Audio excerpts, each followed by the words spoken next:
அனைவருக்குமே வணக்கம்.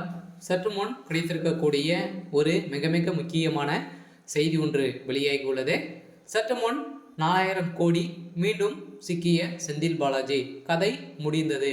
இது மாதிரி செய்திகள் வெளியாகிருக்கு.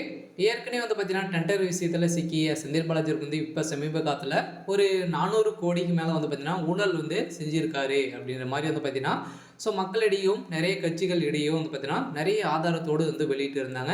இதை தொடர்ந்து இப்போ அதானியுடைய விஷயத்தில் பார்த்தீங்கன்னா செந்தில் பாலாஜி தரப்புல கேட்கும்போது பார்த்தீங்கன்னா அதானியை சந்திக்கவில்லை, யாரும் சந்திக்கவில்லை அப்படின்ற மாதிரி ஒரு பதில் நச்சியான ஒரு பதில் கூறியிருந்த நிலையில பார்த்தீங்கன்னா இப்போ அதானி அவர்கள் இப்போ 1500 கோடிக்கு மேலே பார்த்தீங்கன்னா இப்போ ஊழல் லஞ்சமாக கொடுத்துருக்காரு அப்படின்ற மாதிரி இப்போ வெளியே இருக்கக்கூடிய ஆதாரத்தால் தான் அண்ணாமலை அவர்கள் பார்த்தீங்கன்னா அதிரடியாக களத்திலேருந்து இறங்கி இந்த ஆதாரங்களை அனைத்தையும் வெளியிட்ட அண்ணாமலை அவர்கள் இப்போ திமுகவுடைய ஒட்டுமொத்த கதையும் தான் முடிய போகுது.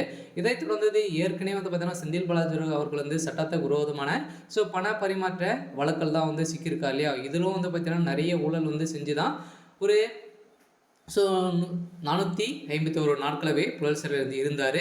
இதை தொடர்ந்து இவருடைய வழக்கில் இன்னும் நிலுவையில் உள்ள நிலையில் மீண்டும் இவருடைய மீது பார்த்தீங்கன்னா ஊழல் வழக்கு அதிகரித்துட்டு வரும் நிலையில் இவருடைய பதவிக்கு ஒரு முற்றுப்புள்ளி வைக்கக்கூடிய சம்பவம் தான் பார்த்தீங்கன்னா இப்போ உச்சநீதிமன்றம் களத்தில் இறங்கியிருக்காங்க. இதை தொடர்ந்து ஏற்கனவே போக்குவரத்துறை அமைச்சராக அதிமுக இருக்கும்போது நியாயமான மோசடி புகாரில் அமைச்சர் செந்தில் பாலாஜி அவர்கள் பார்த்தீங்கன்னா உள்ளிட்டோருக்கு மொத்தம் ஒரு 150 பேருக்கு பார்த்தீங்கன்னா சம்மன் அனுப்பியிருக்கிற நிலையில் தான் பார்த்தீங்கன்னா ஏற்கனவே 45 பேர் பார்த்தீங்கன்னா சாட்சிகளாக கூறியிருக்கும் நிலையில் இன்னும் 5 பேர் பெண்டிங் இருந்த இந்த நிலையில் தான் இப்போ செந்தில் பாலாஜியுடைய வழக்கில் மீண்டும் இருந்த ஒரு 5 பேருக்கு சம்மன் அனுப்பியிருக்கும் நிலையில் வருகின்ற 20ஆம் தேதி பார்த்தீங்கன்னா அவருடைய வழக்கை விசாரணைக்கு எடுத்துக்கொள்ளும் நிலையில் அதிமுக ஆட்சியின் 2011-15 போக்குவரத்துறை அமைச்சராக பணி நியமனத்திற்காக பண மோசடி செஞ்சிருக்காரு அப்படின்ற மாதிரி செந்தில் பாலாஜி தரப்புலேருந்து பார்த்தீங்கன்னா அப்போவே ஸ்டாலின் அவர்கள் தான் பார்த்தீங்கன்னா அவருடைய மீது ஊழல் வழக்கு போட்டாங்க. இதை தொடர்ந்து இப்போ செந்தில் பாலாஜி அவர்கள் திமுகவிலிருந்து இணைந்து இப்போ திமுகவில் ஒரு தியாகியாக கருதப்படுவர் யார் அப்படின்னு பார்த்தீங்கன்னா செந்தில் பாலாஜி தான். இதனால் பார்த்தீங்கன்னா ஊழல் வழக்கில் இப்போ வசமாக சிக்கி கொண்டு இருக்கக்கூடிய செந்தில் பாலாஜி அவருடைய ஒட்டுமொத்த கதையை முடியக்கூடிய அளவுக்கு தான் இப்போ நடந்திருக்கு.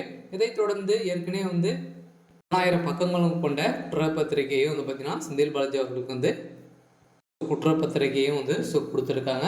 இதை எடுத்து அமலாக்கத்துறை பார்த்தீங்கன்னா இப்போ அடுத்தடி களத்தில் இறங்கி செய்யக்கூடிய சம்பவமாக தான் இருக்கு இல்லையா. இப்போ பார்த்தீங்கன்னா அதானி யூனிவர்சிட்டி சூரிய ஒளி மின்சக்தி மூலமாக மின்சாரம் தயாரிக்கக்கூடிய விஷயத்தில் பார்த்தீங்கன்னா அதானியுடைய ஒப்பந்தங்கள் போட்டிருக்கும் நிலையில் இந்த ஒப்பந்தம் பெறுவதற்கான பணங்கள் ஊழல் பணங்கள் லஞ்சம் கொடுத்ததாக கொடுக்கப்பட்ட பணம் எவ்வளோ அப்படின்னு பார்த்தீங்கன்னா ஒரு 1500 கோடிக்கு மேலே பார்த்தீங்கன்னா ஸ்டாலின் அவர்கள் ஊழல் செஞ்சுருக்காரு அப்படின்ற மாதிரி பார்த்தீங்கன்னா இப்போ முக்கிய ஆதாரங்கள் வெளியிட்டு இருக்காங்க.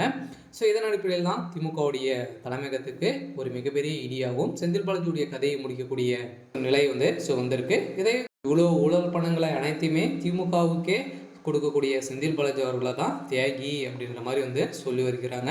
இருந்தாலும் என்ன நடக்குது அப்படின்றத வெயிட் பண்ணி பார்க்கலாம். இது மாதிரி செய்திகளை தெரிஞ்சுக்கணும் அப்படின்னா மறக்காமல் நம்மளுடைய சேனலை சப்ஸ்கிரைப் பண்ணிக்கோங்க. தேங்க்யூ.